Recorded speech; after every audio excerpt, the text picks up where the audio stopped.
Episode की शुरुआत में हम देखते हैं कि शी की मम्मी उसके तीनों दोस्तों को लंच के लिए एक रेस्टोरेंट बुलाती हैं। वह शी से कहती हैं कि खाना ऑर्डर करो, पर शी को समझ ही नहीं आता कि क्या ऑर्डर करें। शी की मम्मी को सिर्फ उन्हीं बच्चों से मतलब था जो अच्छे मार्क्स लाते थे, इसलिए उन्हें लिंग शियाओ बहुत पसंद था। बाकी बच्चों में उनका कोई इंटरेस्ट नहीं था। बहुत सोच समझकर शी खाना ऑर्डर करती है, लेकिन वो भी उसकी मम्मी को पसंद नहीं आता। शी ने पहले ही वेटर को ऑर्डर लेने के लिए कहा था, लेकिन उसकी मम्मी ने शी को ही ऑर्डर करने को कहा था। आखिर में वही खुद जाकर ऑर्डर देती है। शी की मम्मी कहती है कि शी लॉयर बनना चाहती है। ली जियान उसकी बात सुनकर हैरान रह जाती है, क्योंकि ये बात खुद शी को भी नहीं पता थी। ये तो उसकी मम्मी की ख्वाहिश थी। इसी दौरान शी की मम्मी उसे समझाती है कि अगर किसी के साथ रिलेशनशिप में जाना हो तो लिंग शियाओ जैसे लड़कों को चुनो, न कि जीशु जैसे। वो हमेशा उसे लीजियान से दूर रहने के लिए कहती थी, और अब जीशु से भी। उधर लीजियान को बुखार था, इसलिए वो स्कूल नहीं जा पाई। अगर जाती तो शायद आज उसे जीशु के पापा के बारे में पता चल जाता, क्योंकि जीशु के पापा ने उसके लिए क्लास में गिफ्ट भेजा था।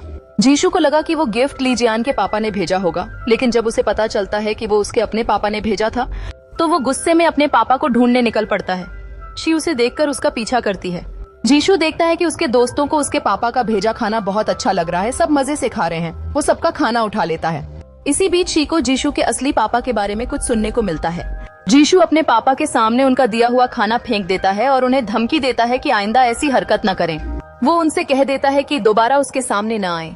अगले दिन हम देखते हैं कि ली जियान को कुछ परेशानी हो रही थी, इसलिए लिंग शियाओ उसे डेंटिस्ट के पास ले जाता है। ली जियान को बहुत डर लग रहा होता है, वो रोने लगती है। लिंग शियाओ उसे समझाता है और साथ में अंदर ले जाता है।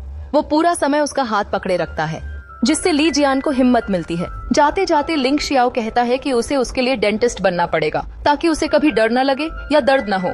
शी की मम्मी घर पर नहीं होती, तो शी स्कूल बंक करके ली जियान के घर आ जाती है। वहीं पर शी जीशु के पापा के बारे में दोनों को सब बता देती है। पापा के बारे में जो बातें सामने आती हैं, वो दोनों के लिए बहुत बड़ा झटका होती है। जब जीशु घर आता है तो दोनों उस पर गुस्सा करते हैं।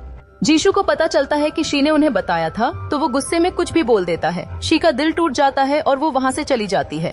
ली जियान उसे रोकने के लिए लिंग शियाओ को भेजती है। शी खुद को ब्लेम कर रही होती है, तो लिंग शियाओ उसे समझा लेता है। उसका समझाने का तरीका शी के दिल को छू जाता है। एक पल के लिए वो जीशु को भूलकर लिंग शियाओ में खो जाती है। ये तीनों अपने अपने पापा से कुछ नहीं कह पाते, लेकिन ली जियान और लिंग शियाओ जीशु से नाराज थे कि उसने अपने पापा वाली बात उनसे शेयर नहीं की, और इसी वजह से उसने शी को भी कुछ उल्टा सीधा बोल दिया। अगले दिन जीशु के पापा ली जियान के पापा को कॉल करते हैं और उनके घर भी आ जाते हैं। थोड़ी देर बाद लिंग शियाओ के पापा भी बात करने आ जाते हैं। जीशु के पापा पड़ोसी के सामने बात नहीं करना चाहते थे, लेकिन उन्हें अच्छे से एहसास करवाया जाता है कि वो भी फैमिली का एक हिस्सा है। जीशु के पापा बताते हैं कि जब उनकी दूसरी वाइफ को पता चला कि उनकी पहली बीवी का एक बेटा है, तो वो उसे घर लाने के लिए तैयार थी। वो बार बार बताते हैं कि वो बहुत अमीर हैं और ये सब कुछ उन्हें उनके दूसरे रिश्ते से मिला है। दोनों पापा मिलकर जीशु को ये समझाते हैं कि हो सकता है वो उसके पापा हों, पर उससे भी ज्यादा हक जीशु पर उनका है। जीशु के पापा उसे पैसों का लालच दिखाते हैं, तो दोनों पापा मिलकर उन्हें घर से बाहर निकाल देते हैं। जाते वक्त उनकी मुलाकात जीशु से हो जाती है। जीशु उन्हें देखते ही गुस्से में आ जाता है। अगर दोनों पापा उसे न रोकते तो शायद वो आज अपने पापा पर हाथ उठा देता, लेकिन ली जियान के पापा उसे डांटते हैं। इस बात के बारे में न बताने पर जीशु कहता है कि वो उन्हें परेशान नहीं करना चाहता था, इसलिए नहीं बताया।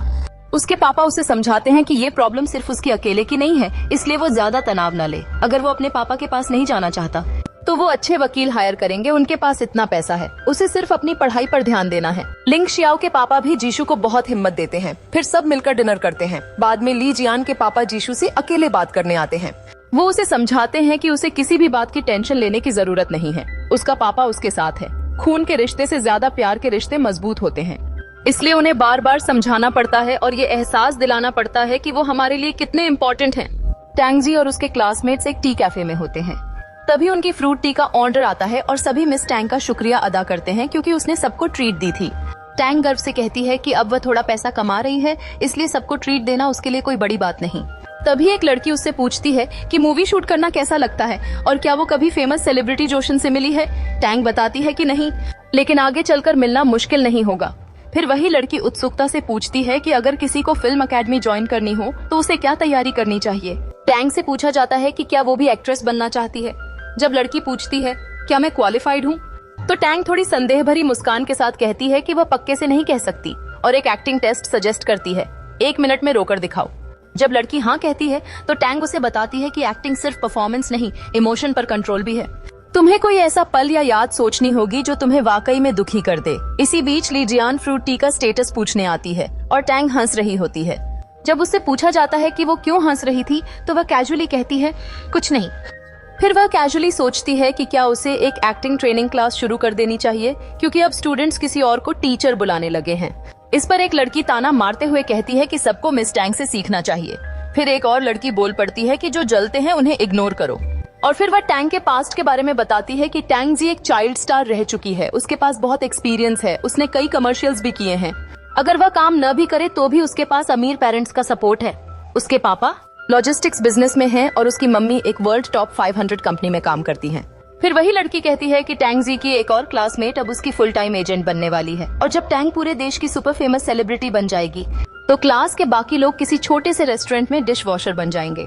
सीन शिफ्ट होता है व्यंग्य और डिफेंस के साथ। एक लड़का जो टैंग का दोस्त लगता है गुस्से में आ जाता है। वो सबको सुनाते हुए गर्व से कहता है कि हो सकता है तुम लोगों ने जोसे चो का नाम न सुना हो, लेकिन लिंग शियाओ का नाम जरूर सुना होगा, जो स्कूल का टॉप रैंकिंग स्टूडेंट है, जिसका नाम हर बार नोटिस बोर्ड पर छपता है। वो बताता है कि लिंग शियाओ असल में ली जियान का भाई है और उसका एक और भाई भी पढ़ाई में बहुत तेज है।